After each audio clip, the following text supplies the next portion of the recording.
And welcome. All right. Tone that down a little. I'm excited. Okay. I'm Melody. And I'm Becca. And welcome to our first ever podcast, A Hoe and a Housewife. da-da-da-da. We're doing this. So Insert maybe logo here. editor. Okay. I forgot. How No, do we you start? didn't. Okay, so we want to welcome you all, first of all, for joining in. Girl. Well, thank you. You're welcome. Thank They you. clicked the link. Okay. For how now. we got here.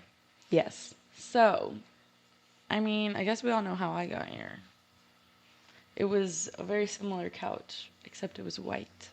Oh. Oh. Okay, I'm just kidding. Well, not really. That is how I got here. But Tell us about you a little bit, about how you got started. Who are you, actually? Are you the hoe or the housewife? obviously, I'm the hoe. It's not obvious. Well, yeah, because I said the couch. Oh, true. That made Wait, it you obvious. can't see my feet, right? Okay, just checking. I have crazy Shrek slippers on right now. They don't go with the vibe. Okay, how we got here? You're the hoe. Okay, what? Okay, I did porn. I was 18, and I started porn when I was 18. That was like 8 years ago. Mm-hmm. Fast forward. This is my sister. Mm-hmm. She's technically my sister-in-law. Almost but- ex-sister-in-law. Yeah, soon to be ex. But we're still sisters, so don't play with us. Yeah, she's like that. What about you? I'm the housewife to this little duo that we have going on. But before I introduce myself, I want you to just explain that there's been a lot of like growth and there's not a lot of shame around your experiences. I just feel like the way it just got introduced, like maybe there was like some shame around it. But no, we're proud I of. don't feel no shame about it. Yeah, That's what very the whole proud purpose of and this is. exactly ready to share our experiences. Okay, who are you?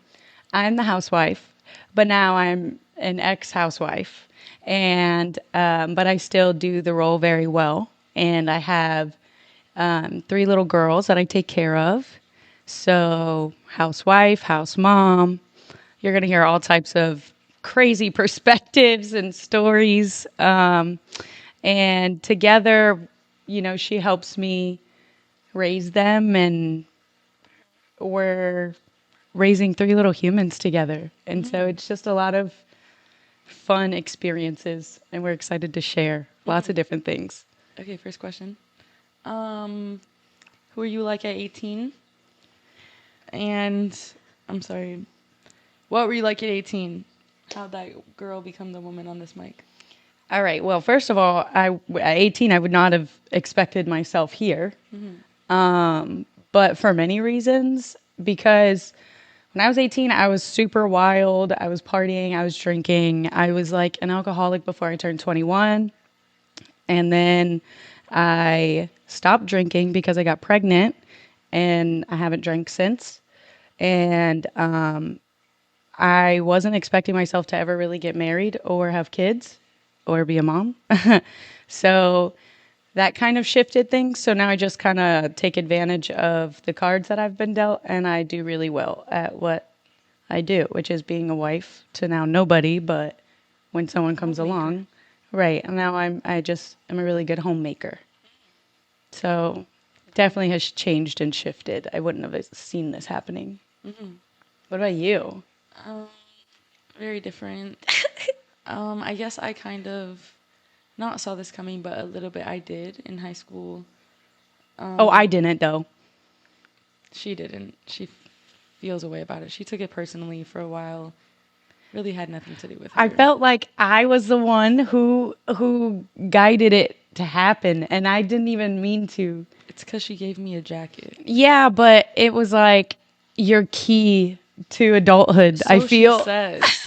It was literally, it said the name of her college. So like I felt kind of grown when I had it on. And I was giving her like tips on how to lie and sneak around with her parents. Not and then really though. Like, yeah, I guess not enough. Like you found other no. Like you found other people and other tips and other bits of advice, and you ran with that, not mine. So I need to remember that. Oh my god. I almost made it inappropriate comment. Okay, stick on track.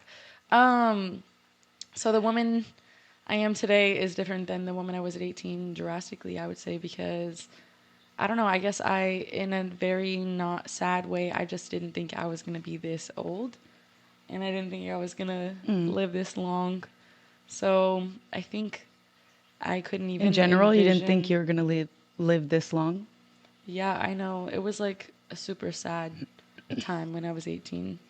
So I think, I don't know, being the woman I am today is like hard for me to even imagine because I'm like, I don't know, so independent, so grown. Like, I speak up for myself and like I'm learning about boundaries and all these things I never envisioned, literally because I feel like I couldn't envision it for myself. But Here we are. yeah, so I don't know. Okay, this is a fun one. Your biggest hoe versus housewife moment. Okay, okay, You okay. go first. Okay. So, I don't know, but I was in a relationship where like my ex didn't really want me ever to like work or leave the house or do a lot of things.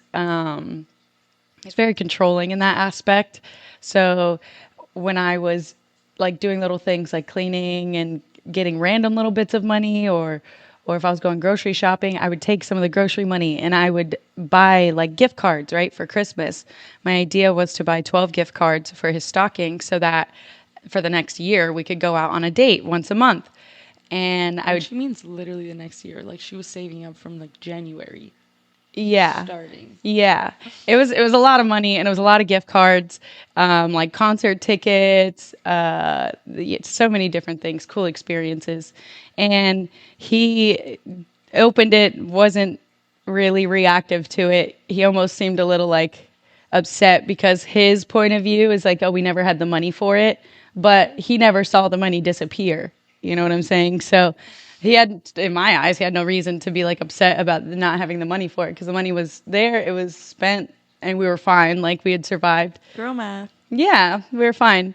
And lo and behold, we didn't even go on them. We only went on like one. No, we went on two out of all 12. Nice. So it was a big housewife moment, but it didn't really get sought through like I had imagined. So that wasn't really nice. That But was a lot of heart.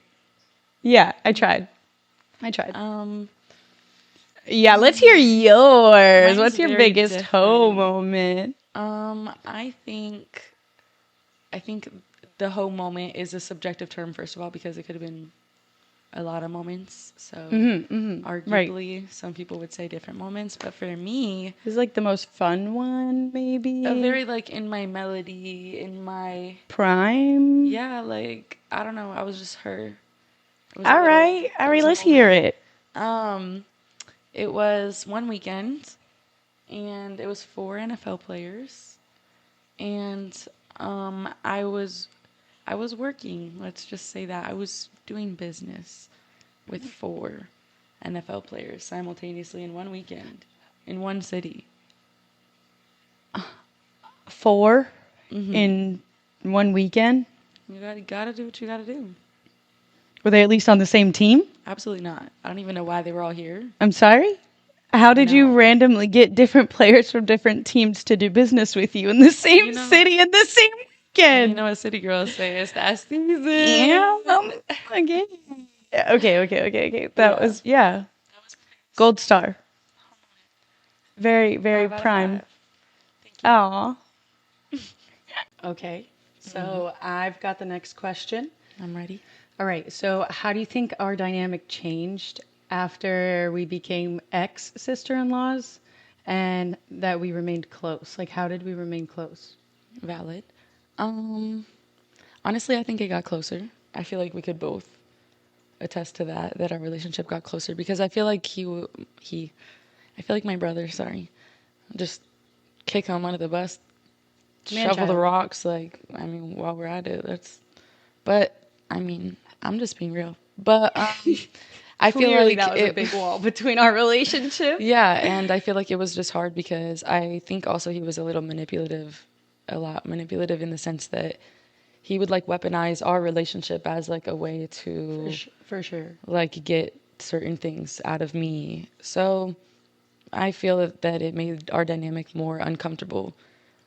before when we were technically like sisters-in-law, as opposed to now being ex-sisters-in-law when it's like closer than ever. Yeah, I agree. Like a big part of just having a close relationship or a close friendship with somebody is like you have to be able to talk about relationships, like other relationships, romantic relationships, whatever you encounter. And it got to a point where like we couldn't talk about either one of our relationships to each other because it was like, how could I say anything to you if I was going through like what I was going through and you didn't feel comfortable telling me what I was going through because of everything that you've gone through. And I'm like, well, who are you to talk to me and tell me like what I'm going through? So I think like whenever he got removed out of the equation, it really helped us. I mean, well, sorry, fortunately, but unfortunately, after he left, we were able to get a lot closer. And now her whole family thinks we're gay. That's another topic. Well, my family's crazy. I told you I didn't come from a good family, a great background, okay? Love them. But I guess like from the outsiders, like looking in, like we kind of were like, all right, if you're going to jump ship, jump. And then we did unintentionally, but we bonded over it. And yeah, I'm not one for like dragging people along because you have to. Like if you don't want to be here, don't be here. And I'll figure it out one way or another. I don't need a man. I don't need my children's father. Like I don't need my mom, my dad. Like I love having these people in my lives now, but it's because I've had to set boundaries to have these healthy, decent relationships now. That's good. That's valid. But I can ask our next question. Our next question is, I'm about to be out of water. what did you think your life would look like by now versus reality? I mean, realistically speaking, anyone who knew me in high school, unfortunately, that's what I said I was going to do when I grew up. I said I was going to be a porn star, so here we are. But where were you telling people that at? At my school. And were you saying it in other places? Were you telling your other friends? What do you mean? Like you knew that? No. Who? Like at church? Oh. You telling anybody at church? No, I don't know how they found out. I swear to God, that's why I was mad. You think that's how I got caught? No. Because in my head, okay, so like the church kind of found out that I got into porn relatively quick, like way too quick than like, I don't know how to word that. Way faster than the church should have figured out that I was doing porn because watching porn is a sin. Right. So I don't know how they figured it out so quick, but they did. And I don't know. I guess you thought that was maybe a reason why. I was weird. I probably did, but I thought it was because someone was sneaking watching porn. Like, no, they probably were. Me. No, they probably were. They probably. So were. I don't know. I don't know what I thought my life was gonna look like, to be honest. Not in like a sad, maybe a little bit in a sad, cryptic way, but like I didn't think I was gonna be this old. Old? I'm older than you. I know, but like I had a very sad life. Like I didn't enjoy my life for a long time, so I didn't try to like envision my future. So I don't know. Your turn. Well, I actually envisioned myself two ways because it flipped, obviously. So if we're talking about 18-year-old Becca, like I said before, I did not think I was going to get married or have kids. To be honest, I would have probably ended up in jail by now. If I didn't get married or have kids.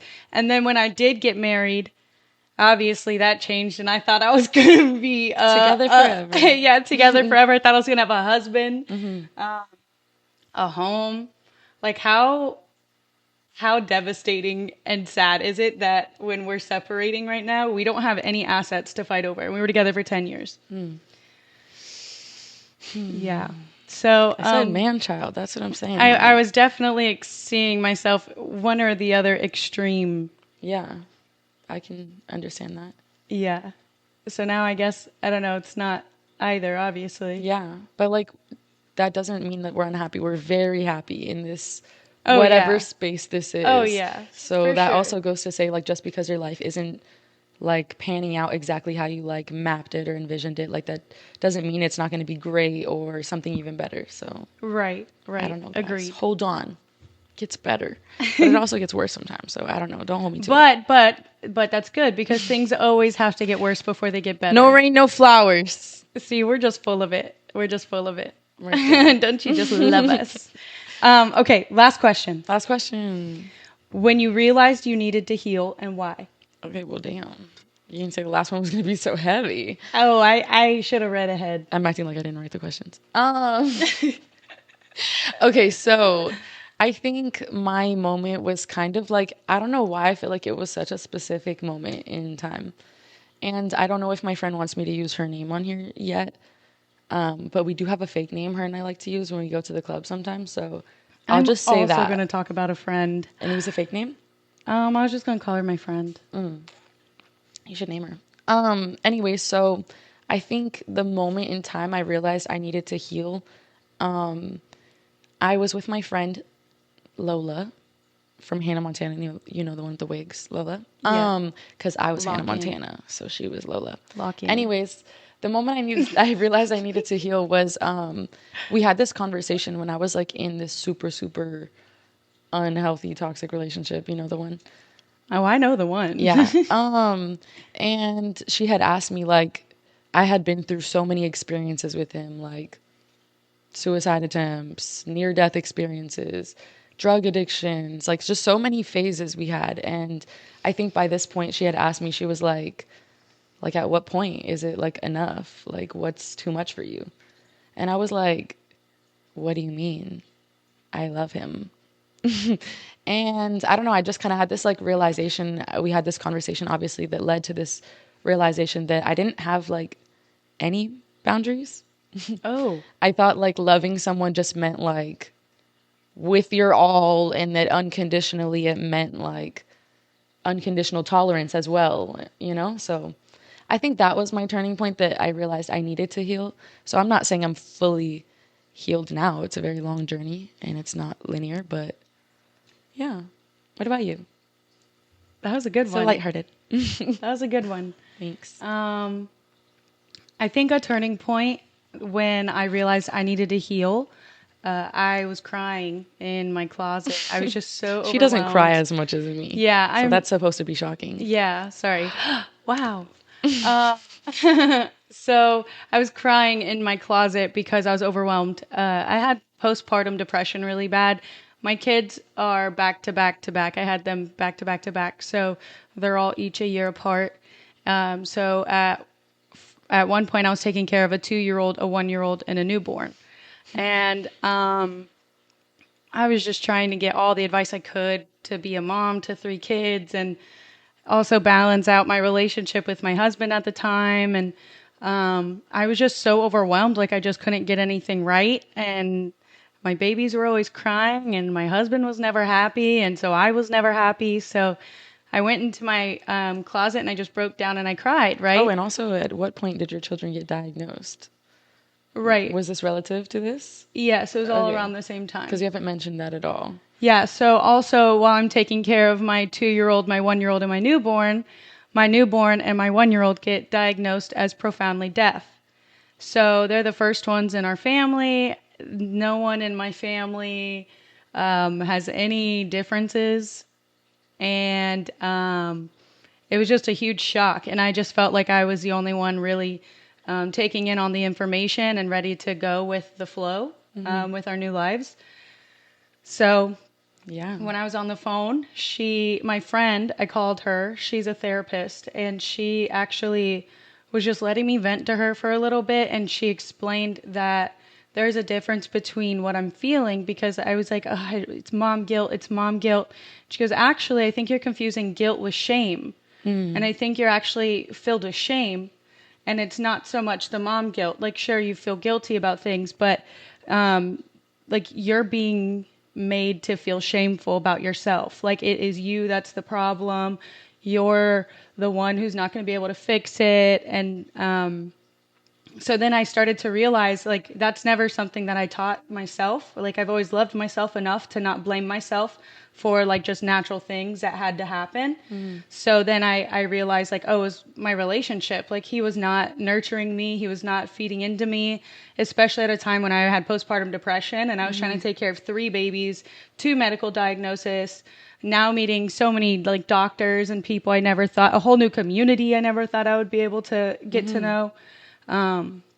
So like that phone call really changed me because I had to learn the difference between like shame and guilt. And now whenever I can identify them in conversations that I have with people. So I'm happy with how that's been. Again, it's not permanent. I still like will go through times where I'm like, oh, I feel guilty, or oh, it really was me. Like I'm the problem. But overall, I just reflect back to that conversation, and then I'm like, I'm healing still. And I think at any point that if anyone thinks that they're the problem, that's like says enough about your character, that like you care enough, and that I don't think the problem, I don't know, I've never been the problem, but I don't think the problem says, am I the problem? Right. I feel like you know who the problem is. But okay, anyways, our last little wrap it up. I'm not gonna lie, wrap it up. Hold on. Wrap it up, girl. Wrap it up. I mean, do wrap it up. Okay. Did you write the little game we were supposed to play? Mm-mm. Me either. We had a game, but guess what? We'll didn't save do it for next time. So, actually, just one line. Come on, just one. Which one? You can do it. Come on, one each. What line? What game? Hoe versus Housewife. Who said it? Come on, say one line. Oh. Okay. One line. Okay. Okay, you guys have to guess who said it, the hoe or the housewife, okay? We're each going to say one line. You got to comment down below. Yeah. Go ahead. You like how I'm making her go first because I don't have a line? All right. Just put it in. Obviously the hoe. Come on. Oh, wait, no, the housewife. Well, all right. Okay. Is this dirty? That I kind of ate. Hold on. Hold on. That was a good one. Is this dirty? That was a good one. Okay, guys, that's all. Tune in next episode. Don't forget it. We'll be here. 2 girls, 1 couch. Oh, the housewife.